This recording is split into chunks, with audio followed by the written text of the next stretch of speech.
Hello, I'm Svitek, 360 Creative Coach, and in this episode, I want to talk to you about the Helsinki bus theory, which, as people point out, is the secret to creatively fulfilling careers, okay? Now, before I fully dive into it and explain what it is and how it actually works and why that is, allow me to invite you to subscribe if you haven't already. That way you get all the various lessons and episodes that I put out right when I put them out.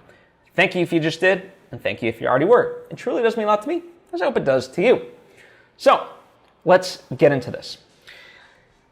This was first outlined in 2004 by Finnish-American photographer Arno Minkkinen. I hope I am pronouncing his name right. I believe that's what it is. But the way it works in terms of illustrating this theory, and he did this through photographs, by the way, to outline it, which is brilliant, right? So Helsinki, right? It has 24 bus platforms within the city, right? And from each of them, they depart. And thereafter, for 1 kilometer or more, all the lines leaving from any one platform take the same route out of the city, making identical stops. So as he explains, each bus stop represents 1 year in the life of a photographer. You pick the direction, right? And you pick not only the direction, but the starting platform, right? And you can think of that on any number of levels, a college, a mentor, whatever it is, right? Like your essential starting position for your creative career. And then you go in a certain direction. As he goes on to explain, 3 stops later, you've got a nascent body of work. Quote, you take those 3 years of work on the nude to a gallery, and the curator asks if you are familiar with the nudes of Irving Penn. And, again, using the metaphor of the bus, Penn's bus, it turns out, was on the same route. Annoyed to have been following someone else's path, you hop off the bus, grab a cab, and head straight back to the bus station looking for another platform. So, you're going back to a starting position. 3 years later, something similar happens because you've gotten on the bus, and you're going from stop to stop to stop. And so something similar happens. Quote, this goes on all your creative life. Always showing new work, always being compared to others. So what's the answer? Simple. Stay on the bus. Stay on the fucking bus, he says. Okay?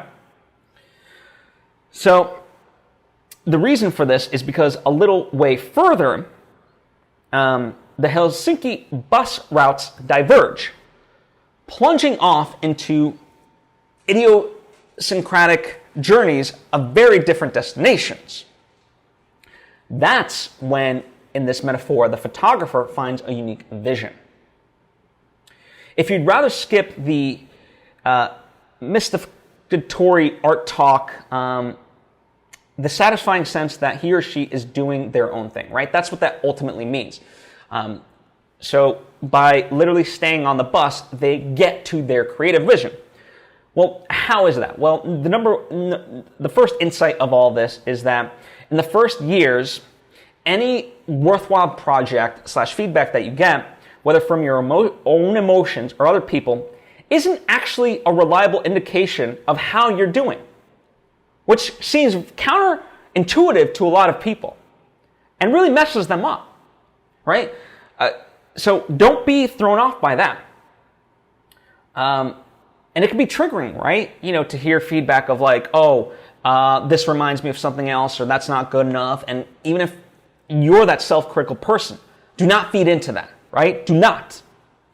Because the second observation of this theory, the Helsinki bus theory, is that the perils of a world that fetishizes originality, it like, you want to be different, and yet there are 100 self-help books that urge you to be different, and yet there's only so many platforms, right? The kid who drops out of university to launch a crazy startup is a cultural hero.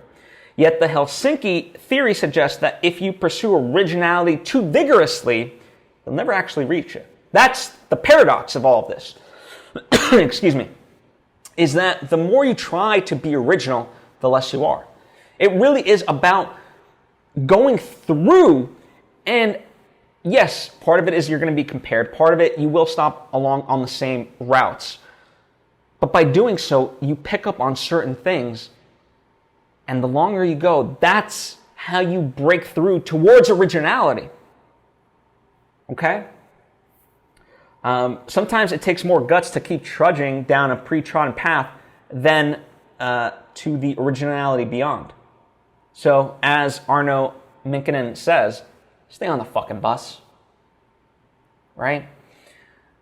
And that's really what it is. And, I deal with this a lot with the people that I coach. They want to make sure they have the most original idea, that it's the most hard-hitting idea. And it kind of goes to that idea for screenwriters, like the first 3 scripts you write are going to be crap. And you just kind of have to get it out of your system. And, I don't necessarily buy into that theory. I think, even if it's your first, second, or third script, you can still have some quality to it, although, derivative of something else and so forth. And in fact, with my first movie, one of my goals was, okay, let me study every film director that I absolutely love and see their first movie. So Robert Rodriguez, Wong Kar-wai, Christopher Nolan, and the list goes on. And let me just make a movie that's on par with that. Okay? And in some sense, I even took structural moments from those and just used them as a template and inserted, Y instead of X, right?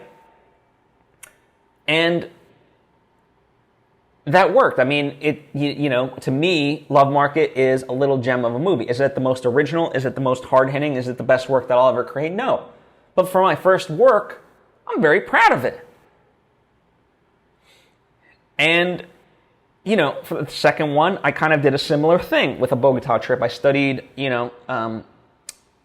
second features of directors that I loved and was like, okay, well, how do I take that and so forth and yada, yada, yada, right? So in essence, I'm trying to reverse engineer a lot of this, same thing with the books that I write and so forth.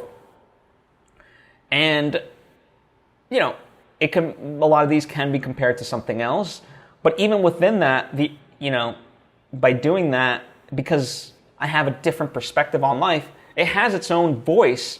So it's not, yes, there's comparisons that could be made, but it isn't derivative either.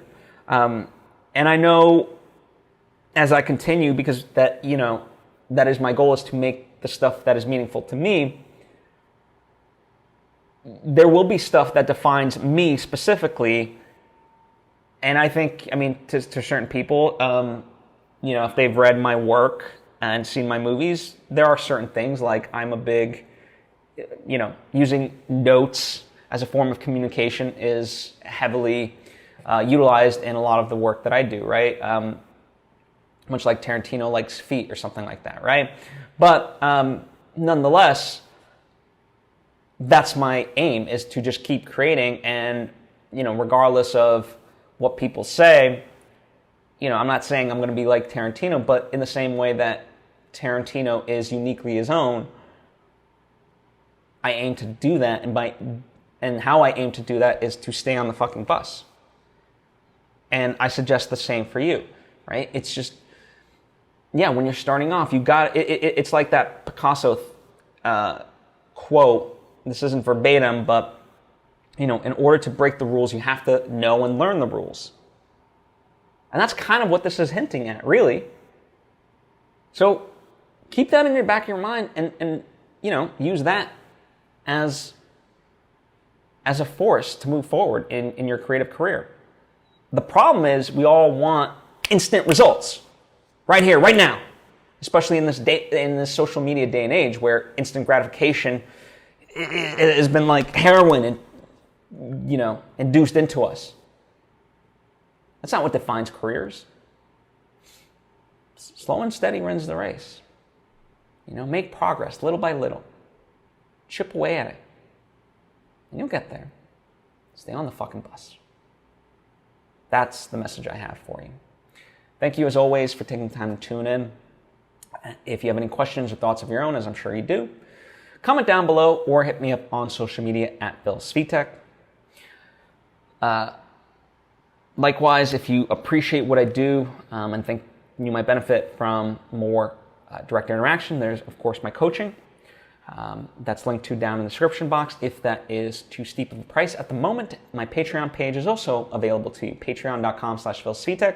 There's various tiers of support that you can give where you receive benefits, right? And we can interact that way. Likewise, I've been talking about the stuff that I create, the books, the movies, merchandise, and so forth. All that stuff is available to you. Purchasing that stuff is great because it does support this, right? It feels good, you supporting the art, but also it supports this because by getting to create all that stuff, I get to learn and share those lessons right here with you so that way you benefit from it. That's the symbiotic relationship of all of this. Anyway, thank you for taking the time to tune in. I truly do appreciate you and hope to see you next time.